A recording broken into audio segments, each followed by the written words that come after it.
காவிரி தந்த தமிழகத்து புதுமணலில் களமமைத்து சேர சோழ பாண்டி மன்னர் கோபுரத்து கலசத்தில் யார் கொடிதான் பறப்பதென்று இன்று போல் போர் தொடுத்துக் கொண்டிருந்த காலம் அது. அந்நாளில் போர்க்களத்தில் தாய்நாடு காக்க தாவி பாய்ந்து செத்தார் தந்தை என்ற செய்தி கேட்டு தணல்வேல் மெழுகானாள் தமிழகத்து கிளியுறுத்தி. அனல் போலும் கண்ணுடனே அயலூர் சென்றிருந்த அவள் கணவனும் வந்துட்டான். புனல் போக்கும் வெளியாலே அவள் போர் செய்தி தந்திட்டாள். தந்தை களம்பட்ட செய்திக்கோ தவித்தாய் என்றான். இல்லை அன்பா, முல்லை சூழ் இந்நாட்டு படையில் ஓர் வீரர் குறைந்திட்டால் நல்ல உடையில் ஒரு கிளிசல் வந்தது போலன்றோ. இனி தடையின்றி நுழைவரே பகைவர் என எண்ணினேன். அடைபட்ட கண்ணீர் அணை உடைத்ததத்தான் என்றான். அவன் குகைவிட்டு கிளம்பும் ஒரு புலி என, புகைவிட்டு குமுறும் எரிமலை என, பகைவெட்டி சாய்க்கும் வாள் எடுத்தான், சூளுரைத்தான், சுடர்முகம் தூக்கினான், சுக்கு நூறுதான் சூழ்ந்து வரும் பகை என்றான். நாடு மீட்காமல் வீடு திரும்பேன் என்றான். நங்கையோ நகை முழக்கம் செய்து நடந்திடுக கண்ணே என்றான். திரும்பி வருவேனோ இல்லையோ, இதற்கும் இப்போதே ஒரே முத்தம் இந்தா திரும்பி என்றான். கொடுத்தான். பின் தொடுத்தான் பகைவர் மீது பானம். போர் போர் போர் எனவே முழங்கிற்று முரசு ஒலி. பார் பார் பார் அந்த பைங்கிளியின் உரிமையாளர் பகைவர் மீது பாய்ந்து கொள்ளும் வீரம் பார் என்று பட்டாளத்து தோழரெல்லாம் வியந்துரைத்தார்.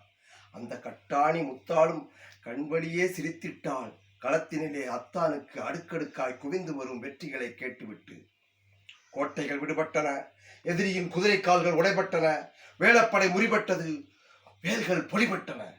எம் கொற்றவன் படைகள் கொட்டும் பேரிகை கோடை இடி என கேட்குது கேட்குது என குதித்திட்டாள். புதுப்பண் அமைத்திட்டாள்.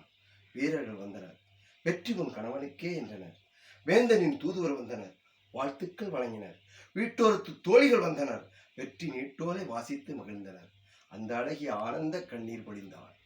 அப்போது ஏனெந்த மனிதன் வந்தானோ இளவு செய்தி சொல்வதற்கு.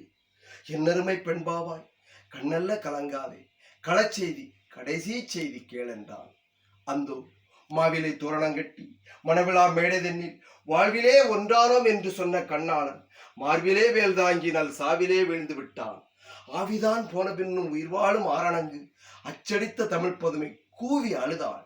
கொத்தான மலர் இந்த குடும்பம், அதை கொத்தாமல் கொத்திவிட்ட கொடுஞ்சாவை பழித்தாள், இழித்துரைத்தாள். இனி என்ன மிச்சம் என்றும் கனியழுகி போனதென்றும் கதறி அழுதாள். பனிவெல்லும் வெளிகாட்டி பனைவெல்லம் மொழியுரைத்து பள்ளியரை கவிபாடும் நாளெல்லாம் அந்தானோ, இனி இது தூங்காத கண்தானோ என அழுதாள். அத்தான் பிணங்கிடக்கும் களம் நோக்கி தொழுதாள்.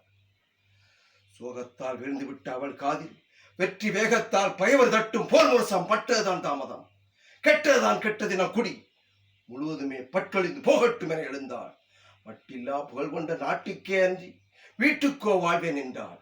வட்டிலினால் நாளி பார்த்து விதங்கண்ட தமிழ்நாட்டு மாதரசி தொட்டிலில் விட்டு தான் வளர்த்த தூய செல்வன் அட்டியின்றி கல்வி கற்க ஆலமரத்தடி ஆசானிடம் சென்றிருக்கும் நினைவு கொண்டாள். அங்கு சென்றாள். அம்மா என பாய்ந்தான் அழகுமிகு மழலை மொழி அன்பு தங்கம். அப்பா தாத்தா ஊர் திரும்பினாரா என்றார். திரும்பி வந்து சாவூர் சென்று விட்டார். அரும்பே நீயும் வா என அழைத்தார். என்ன வாங்கி வந்தார் என்றான். மானம் மானம் அழியாத மானம், மகனே அதை சுவைக்க நீயும் வருக என்றாள். வந்துவிட்டான் குலக்கொழுந்து. குடும்ப விளக்கு எரிந்து கொண்டே கூறுகின்றாள்.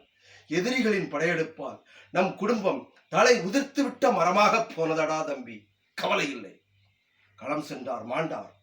ஆனால் இந்த நிலம் உள்ள வரையில் மானம் காத்தார் என்ற பெயர் கொண்டார். மகனே, நீயும் உன் தோளிலே பலமுள்ள வரையில் பகையை சாடு, பரணி பாடு, இது உன் தாய் திரு நாடு. உடனே ஓடு என தாவி அணைத்து தருமகன் தன்னை சீவி முடித்து சிங்காரித்து ரத்த காவி படிந்த வாழ் கொடுத்து சென்று வா மகனே செருமுனை நோக்கி என வாழ்த்திவிட்ட திருவிடத்து காட்சிதனை போற்றி பாடாதார் உண்டோ திருமகளே பூவுலகில்.